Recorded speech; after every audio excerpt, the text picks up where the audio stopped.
This is Backstage Bay Area, your all-access pass to the local music scene. Now here's your host, Steve Roby. Coming to you from downtown San Francisco, this is Backstage Bay Area, your all-access pass to the music scene. I'm Steve Roby. Today we're joined by Grammy Award-winning pianist, composer, and bandleader Arturo O'Farrill. Arturo launched his career in the Carla Bley Band and later founded Lango, the nonprofit dedicated to Afro Latin music. Perfect context for his new project, Mundo Agua, celebrating Carla Bley. Arturo, welcome and greetings from San Francisco. I loved San Francisco. I lived in San Francisco decades ago. I think they want to say 1982 through 84, 85.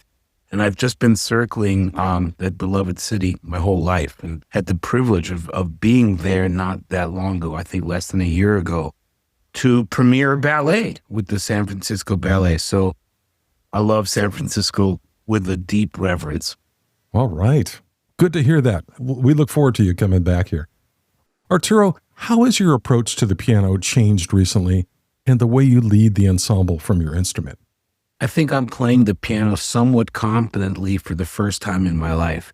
A lot of that has to do with, most pianists will say they agree with this, but there is a level of relaxation that you have to achieve at the keyboard in terms of your musculature.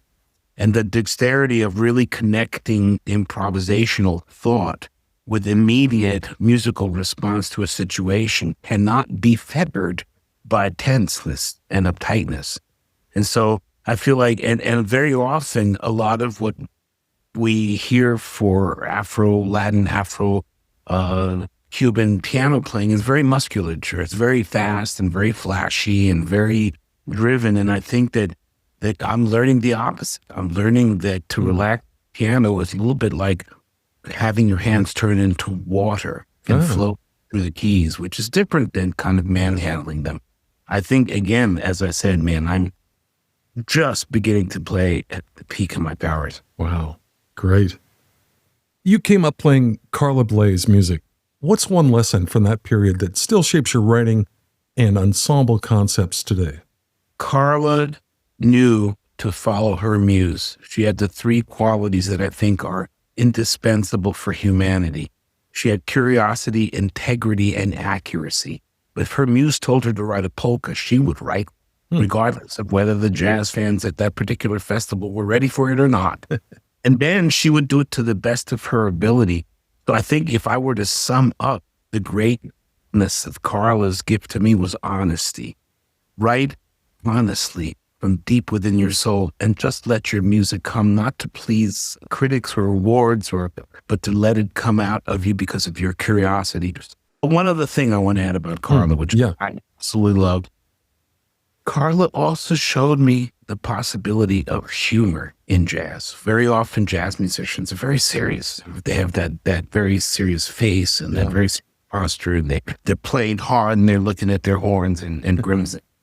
Carla was the absolute opposite. Wow. She laughed and loved to laugh and loved to hear audiences laugh.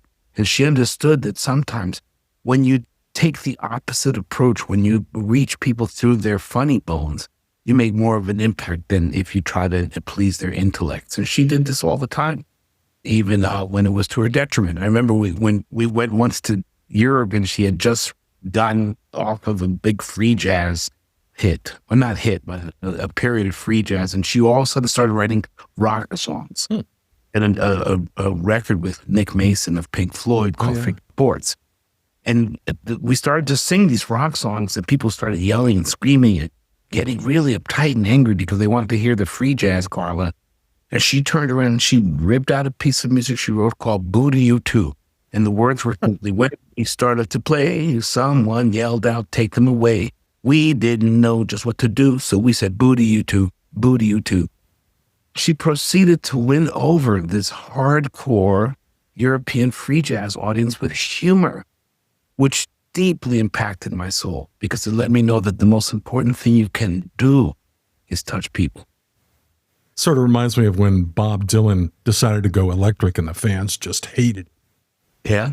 And some people said big mistake for him, but not really. It worked out, yeah. Hey, let's talk about Mundo Agua. Before we play anything from the album, what's the core idea behind the recording, and how did you shape the album so it honors her voice while still being unmistakably yours?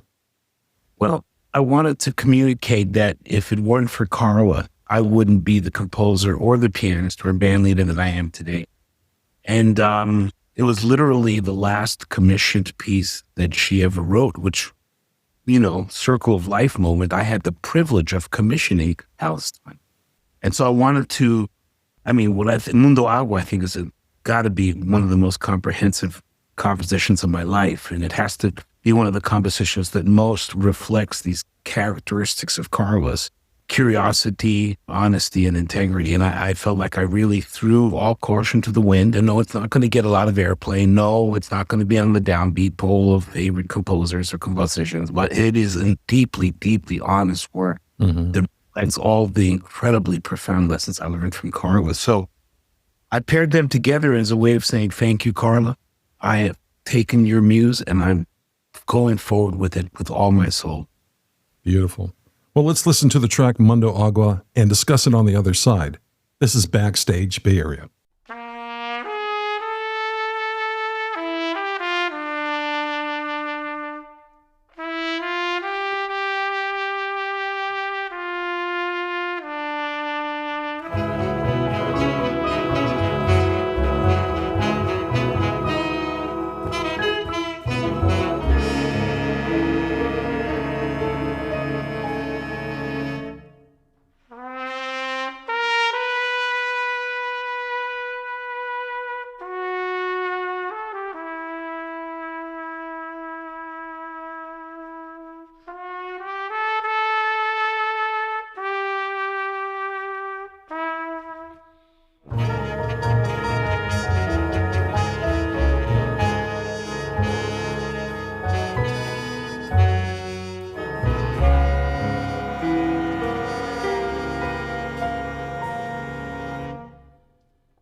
That was Mundo Agua. You're listening to Backstage Bay Area, and our guest is Arturo O'Farrill. Arturo, which elements of Carla Bley's writing did you lean into here on the song, and where did you intentionally take the music? It's funny because Carla could write very sweetly, and the first movement is almost pastoral in a way because it describes the state of waters and glaciers and lakes, the natural state of waters. And so it's a very sweet movement that kind of, like Carla's music, can be very, very dream so real, as an example of a Carla Bley piece. Time and Us, pieces that are just beautiful and sweet and lovely. But then she could turn around and write Walking Battery Woman. And this is kind of, what I did is I kind of looked at this beautiful concept of the world being dependent on this incredible, beautiful thing called water, and we're messing it up. We're just, there is finite, I find this hard to believe in, as I'm saying it, it's a finite amount of water in the earth. Right. And we can only pollute it once. And it's getting worse and worse and worse. And so I took some of what Carla does, which is the third movement, the politics of water, and really mixed in the sounds of conflict and Star Spangled Banner and the real internal contradiction that we have from our elected officials today, who claim to be protectors of all people, but are actually, more often than not, people whose lobbyists have paid for their mansions and their careers and all this. And of course, the chief example is the gentleman who told us we were going back to fossil fuels, and his intent on destroying life in this country and in the rest of the world. Absolutely. Totally agree. Well said. Let's listen to Blue Palestine next. But first, can you talk about the musical and emotional intent of this piece and how it speaks to the tradition of social consciousness and that runs through Bley's work? Oh my God, Carla, when she was writing this piece, and this was way before the Palestine, the occupation of Palestine. This is long, long before the political unrest that we have in the Middle East, but she was aware of the tension in this piece. And she was also aware, here's how brilliant Carla was. She, at the age of 84 plus, I think, with having been an NEA jazz master and having a long and storied career, she was still curious about the sources of the source material for this piece. So she said to me, do you mind if I experiment with Middle Eastern and South Asian modalities? And all I could think of was, Carla, you're Carla Bley. You've got this. You can do anything you want. And in a way, the ultimate political statement for Carla was not about placating Israel or Palestine or the United States. The ultimate act of political rebellion was the same one that she'd been doing for decades, which is she was going to write what she loved and cared about and that stroked her curiosity. And she didn't. She wrote a piece that I think is, I have to say, after all these years of working with Carla, there's a moment in the third movement where Patricia Brennan is playing this beautiful, languid vibraphone thing that is all of a sudden taken up by the trumpet, clarinet, and it's gently, it takes place at the same time as Patricia. But then all of a sudden, in the blink of an eye, it's orchestrated. And the thing comes on with this shimmering beauty. I cry when I hear it. Yeah, it's a beautiful piece. Shimmering beauty, because Carla understood that the simplest gestures are the biggest gestures. And so I think everything that Carla did, her whole career, was a big political statement. First of all, for the patriarchal, consistently denigrating world of jazz, which assumes women are either singers or saxophone, or singers or pianists. And imagine being a cigarette girl in Birdland and still having that genius. And so for me, every single note that Carla wrote said, I am here. I'm a brilliant composer. Take that. I love it. This is Blue Palestine by Arturo O'Farrill, and you're listening to Backstage Bay Area.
That was Blue Palestine from Arturo O'Farrill's album, Mundo Agua. Arturo is my guest today.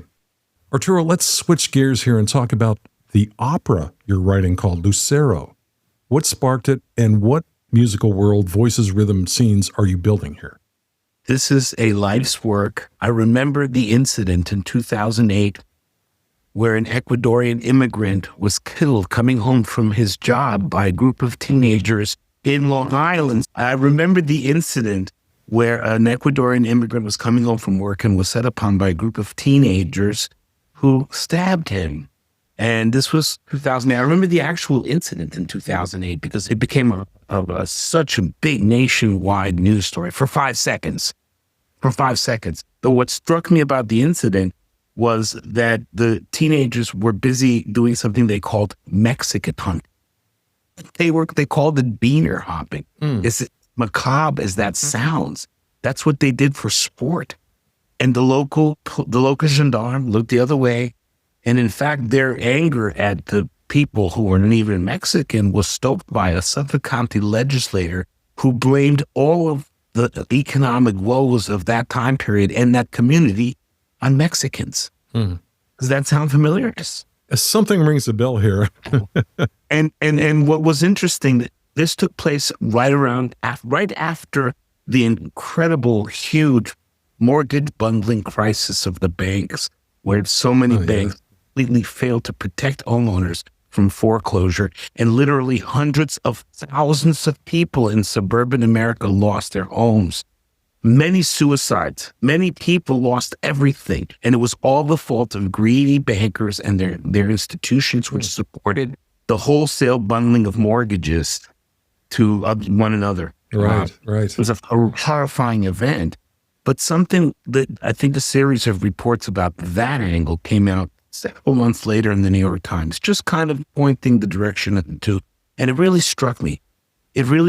So this opera is about a hate crime, yes, but it's really about that age-old behavior of blaming a marginalized people for a societal ill, which we're seeing in such clarity now that no one could have predicted the moment where armed forces were going against citizens and non-citizens and taking them away without due cause. This is the most horrifying moment in American history, I dare say the world. We would never have thought this would have happened. But in any case, that was a foretelling of today's events. And the opera is so beautiful because it's not about the hate crime. It's about asking all of us to search our hearts and look at what role we play in allowing this kind of behavior.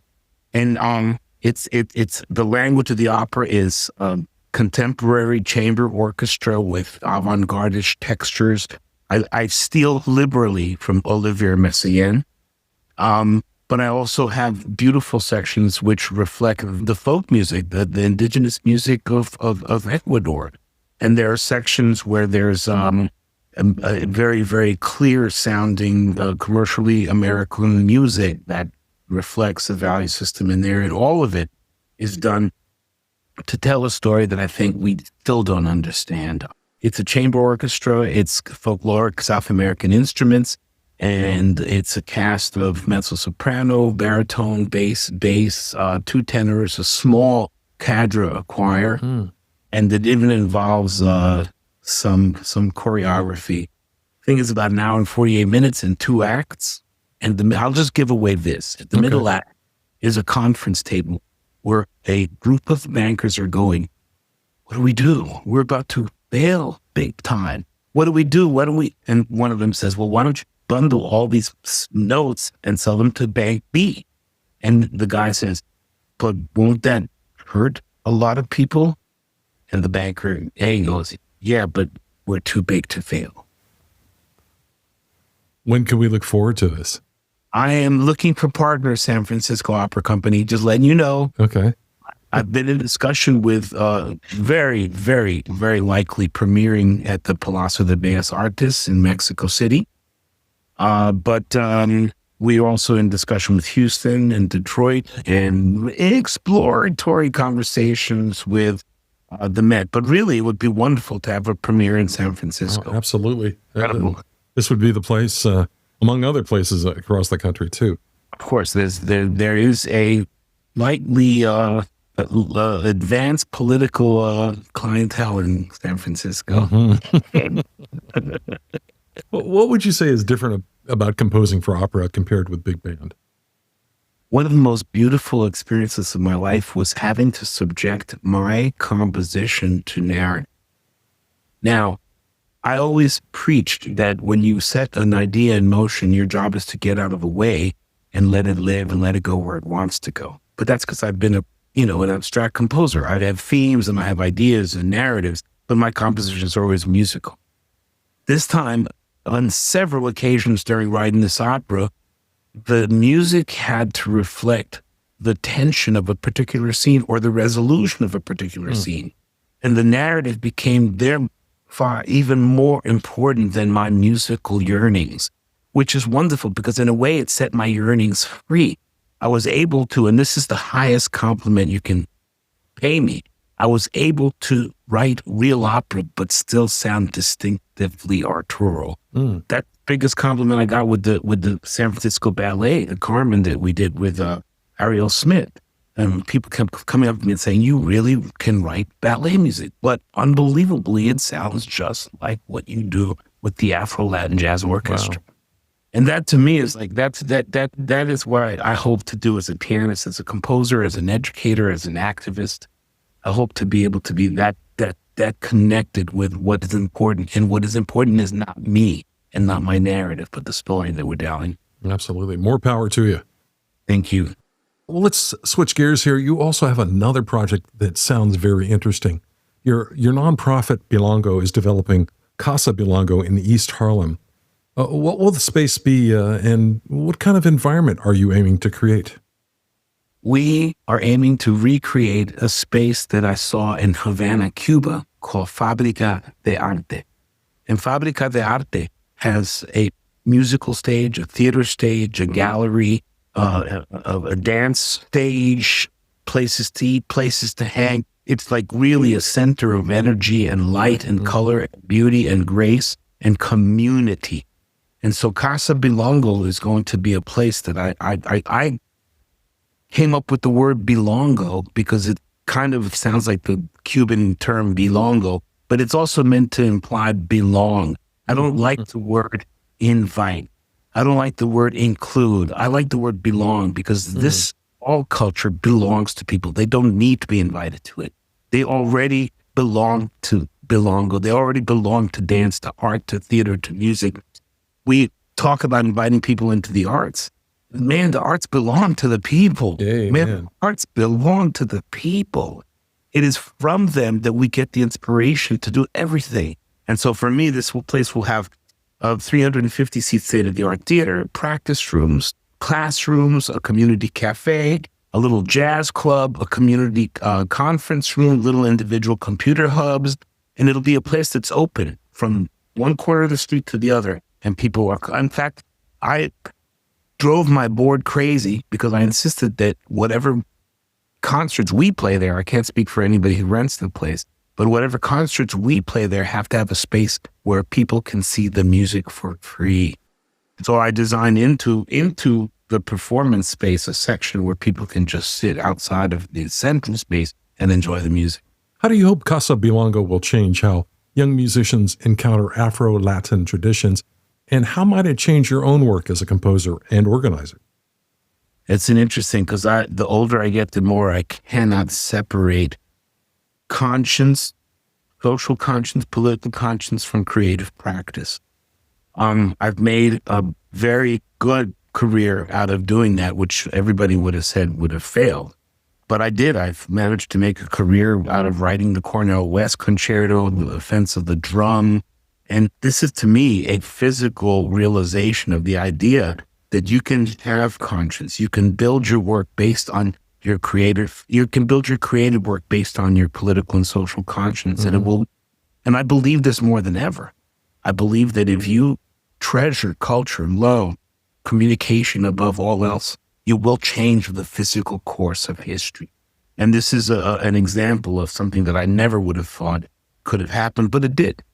Because we have such a heavy commitment to this music. And by the way, we talk a lot about Afro Latin jazz, Afro Latin big band jazz. And to me, it's just It's a music that really Dizzy Gillespie understood and Louis Armstrong understood was at the very core of what we call jazz. So it's not about playing mambos. Anybody can play mambos. It's about reintroducing Mother Africa to the fabric of contemporary jazz. And so if you listen to, for instance, Mundo Agua, you're going to hear congas, shekeres, and djembes, but it's not a mambo, that's for sure. It's music that is born out of the same spirit that Duke Ellington and Chico O'Farrill composed it. That same spirit of speaking truth to power and having that message reach as many people as possible. My guest today is Arturo O'Farrill, and this is Backstage Bay Area. Arturo, let's talk about your upcoming show at Minor Auditorium in the SF Jazz Center. It happens on Sunday, September 28th, and you'll bring Arturo O'Farrill and the Afro Latin Jazz Ensemble to Minor Auditorium. What can fans expect from the set, like repertoire, energy, and will there be any surprises? There will be surprises. I'm probably going to compose something crazy for that engagement. But we also have an incredible cast of characters. Ivan Renta, who plays tenor saxophone with the octet, is probably one of the preeminent saxophonists and largely unknown, except for his work with Tito Puente and Eddie Palmieri. But in every sense, as modern a saxophonist as you can imagine hearing, we will be playing music from Peru, music from Havana, music from Mexico. Well, we don't stop. The reason I call it Afro Latin Jazz is because the state of the art of this music has expanded to all of the Americas, and that's a real center point for my thinking, is that all of the Americas are involved in this movement at the making of this music. And so we can't just call American jazz the America's contribution to the world. We need to acknowledge that at the same time that Dixieland was being born in New Orleans, Festejo was being born in Peru. And so many different styles of music that when you go to Colombia, I got to tell you this story. This is a great story, and I forget to tell it every time. We were recording a record called The Offense of the Drum, and there's a porro called Mercado en Domingo. Porro is a Colombian traditional brass setting.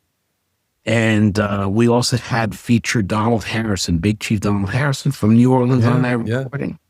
And he was in the waiting room, getting ready to go on, and we were finishing mixing this Colombian piece. And Donald looks at me and goes, "What is that? Is that New Orleans? Is that second line?" I said, "No, Donald, that's porro from Colombia." And to me, that lesson will never be lost. The biggest story of jazz is that take a horrible oppression known as slavery and genocide, and the people who were most oppressed and hurt by it give the complete gift of love. And this happened wherever slavery was practiced. This happened in the Middle East. This happened in Europe. Wherever these people were brought, they brought their musical genius with them and changed the fabric of life for everyone. And my God, is that not a lesson for how we should be today? Absolutely.